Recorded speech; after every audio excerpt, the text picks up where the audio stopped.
selon saint Jean. Gloire à toi, Seigneur. En ce temps-là, Jésus leur répondit, « Amen, amen, je vous le dis. Vous me cherchez non parce que vous avez vu des signes, mais parce que vous avez mangé de ces pains qui vous ont rassasiés. Travaillez non pas pour la nourriture qui se perd, mais pour la nourriture qui demeure, jusque dans la vie éternelle, celle que vous donnera le Fils de l'homme, lui que Dieu le Père a marqué de son sceau. » Ils lui dirent alors, « Que devons-nous faire pour travailler aux œuvres de Dieu ?» Jésus leur répondit, « L'œuvre de Dieu, c'est que vous croyez en celui qui l'a envoyé. » Ils lui dirent alors, « Quel signe vas-tu accomplir pour que nous puissions le voir et te croire? Quelle œuvre vas-tu faire? Au désert, nos pères ont mangé la manne, comme dit l'Écriture. Il leur a donné à manger le pain venu du ciel. » Jésus leur répondit, « Amen, amen, je vous le dis, ce n'est pas Moïse qui vous a donné le pain venu du ciel. C'est mon Père qui vous donne le vrai pain du ciel. Car le pain de Dieu, c'est celui qui descend du ciel et qui donne la vie au monde. » Ils lui dirent alors, « Seigneur, donne-nous toujours de ce pain-là. » Jésus leur répondit, « Moi, je suis le pain de la vie. Celui qui vient à moi n'aura jamais faim. Celui qui croit en moi n'aura jamais soif. » Louange à toi, ô Christ. Louange à toi, ô Christ. Et que par ce saint évangile, nos péchés soient effacés, nos maladies guéries, nos peines consolées, et toute puissance adverse anéantie. Vous pouvez prendre place. Au nom du Père, du Fils et du Saint-Esprit. Amen. Mes frères et sœurs, nous célébrons en ce 13 août la fête de Notre-Dame Arche de la Nouvelle Alliance.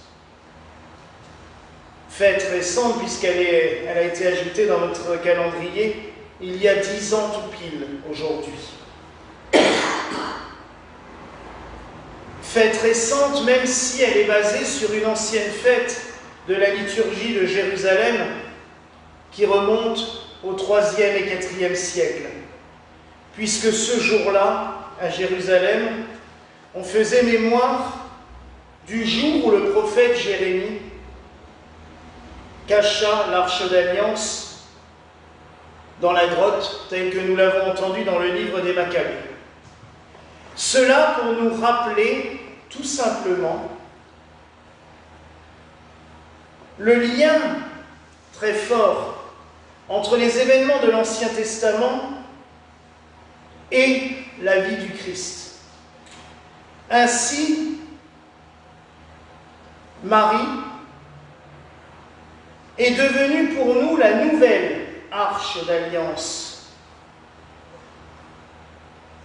L'ancienne arche, qui d'ailleurs a disparu quelque temps avant l'avènement du Christ, puisque l'on sait maintenant que 100 ans avant l'avènement du Christ, elle avait déjà disparu du temple. Quand on représente Titus portant, après le pillage du temple en 70, le chandelier à 7 branches et l'arche, on sait que c'est une erreur, puisque le chandelier était resté dans le temple, mais l'arche a sans doute disparu déjà au moment de l'invasion d'Israël par les Assyriens, donc environ 100 ans avant le Christ. D'ailleurs, de nombreux témoignages de l'époque le confirment. L'arche de l'Ancienne Alliance représentait la sainte présence de Dieu. On disait même qu'entre les deux chérubins qui se trouvaient sculptés sur le couvercle, de temps à autre, une lumière se manifestait comme celle du buisson ardent, symbolisant la présence de Dieu. Elle contenait, comme nous l'avons lu, les textes de la loi, les tablettes, le bâton du grand prêtre Aaron et la manne venue du ciel donnée à Moïse et aux Hébreux. Le Christ, venant en Marie, et cette nouvelle alliance, il le dit lui-même, Et Marie est devenue l'arche, puisque portant en son sein celui qui représentait la nouvelle alliance, et je dirais même que l'on retrouve dans les trois éléments qui composaient l'ancienne alliance, nous retrouvons le Christ. Les tables de la loi. Le Christ nous dit à plusieurs reprises qu'il n'est pas là pour l'annuler, mais qu'au contraire, il est venu pour accomplir la loi. Il nous dit aussi que pas un seul iota de la loi ne tombera tant que cette génération sera là. Il nous dit aussi qu'elle peut se résumer, cette loi. Les 10 commandements peuvent se résumer en une seule. La règle d'or, aime ton prochain comme toi-même. Aime Dieu par-dessus tout. Il est le grand prêtre éternel. L'ancienne arche contenait le bâton d'Aaron, le bâton du grand prêtre, le symbole sacerdotal. Le Christ est le sacerdoce lui-même, puisqu'il est le grand prêtre qui immole une fois pour toutes le sacrifice, non plus au temple, et je rappelle aussi que c'est aux environs de la naissance du Christ que les sacrifices du temple ont été arrêtés, et d'ailleurs ils ont été totalement empêchés, même pas 40 ans après la mort du Christ, puisqu'en l'an 70, quand Titus a rasé le temple de Jérusalem, il n'a pas été reconstruit, et on n'a plus jamais célébré de sacrifice. Le Christ est le sacrifice ultime. Il s'est offert une fois pour toutes. Il est le grand prêtre et la victime du sacrifice. Et enfin, la manne. La manne, c'était cette espèce de nourriture qui est apparue un matin sur toutes les plantes, afin de nourrir le peuple hébreu qui souffrait de la faim depuis plusieurs jours et qui était sur le point de se révolter. Le Christ, lui, il est carrément le pain vivant, descendu du ciel. Il est la nourriture même. Il nous le dit à plusieurs reprises. Ainsi, nous voyons qu'il est cette nouvelle alliance avec Dieu. L'alliance avec Dieu est toujours représentée par un arc-en-ciel. Pour cela qu'on le voit sur cette icône. Et c'est vrai que quand je vois un arc-en-ciel, je me souviens toujours de cette alliance que Dieu fait avec les hommes. Les pieds sur la terre, mais le haut de l'arc-en-ciel est au ciel. Marie a permis cela en portant le Christ, en le donnant au monde. Elle est devenue la nouvelle arche. Elle est la nouvelle arche portée par les chérubins. C'est ce que nous allons célébrer demain et après-demain avec l'Assomption. Elle est élevée dans les cieux par les anges. Pourquoi est-elle élevée? Non seulement parce qu'elle a porté le Christ, mais nous allons l'étudier demain et après-demain aussi.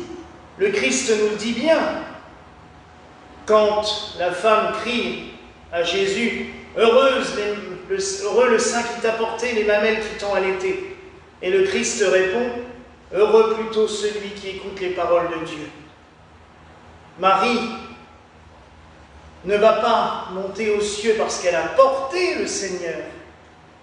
Elle va monter aux cieux parce qu'elle a vécu le Seigneur en elle. Il n'est pas juste de le porter juste « Ah ben c'est bien, j'ai reçu le Seigneur, je peux m'en aller, tout va bien. » Il faut le vivre. Elle a non seulement porté le Seigneur, mais elle a écouté sa parole. Elle l'a médité. On nous le répète à plusieurs reprises dans l'Évangile. Elle l'a digéré. Elle l'a mise en application. Et c'est cela qui lui permet d'entrer dans les cieux. Et je dirais même que c'est le meilleur moyen pour nous. Nous avons la possibilité de faire comme Marie. à chaque fois que nous recevons l'Eucharistie, le corps et le sang du Christ. Le Seigneur vient demeurer en nous. Et nous aussi, nous devenons une arche de cette nouvelle alliance de miséricorde et d'amour, parce que le Christ n'est venu que pour cela. La miséricorde et l'amour. Nous le recevons en nous. Mais après, il nous faut aussi le vivre. On peut sortir de l'église en disant « Chouette, j'ai reçu la communion. Waouh !» Mais si on ne vit pas le Christ tous les jours, si on ne laisse pas Dieu grandir en nous, nous célébrons, enfin nous faisons mémoire malheureusement, d'une grande théologienne qui nous a quittés dimanche, Annick de Souzenel.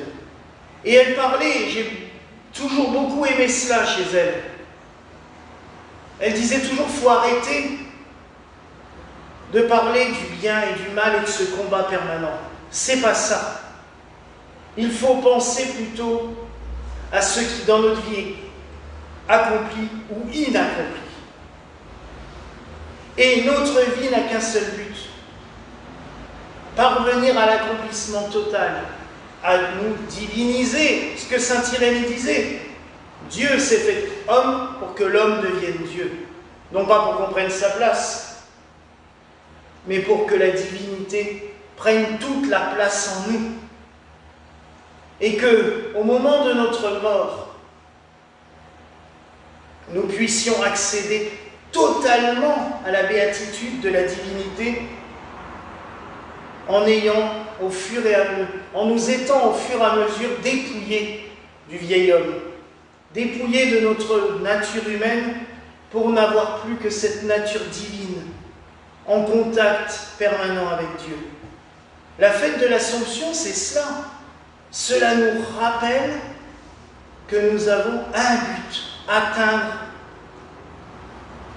comme on disait dans le temps, le ciel, le paradis, atteindre la béatitude éternelle et nous dépouiller de notre nature humaine. C'est ce que Marie nous enseigne. Et en suivant Marie comme l'arche de la Nouvelle Alliance, nous nous rappelons que nous aussi, nous le devenons à chaque fois que nous recevons l'Eucharistie. Et nous sommes appelés à vivre le Christ, à laisser Dieu grandir en nous pour avancer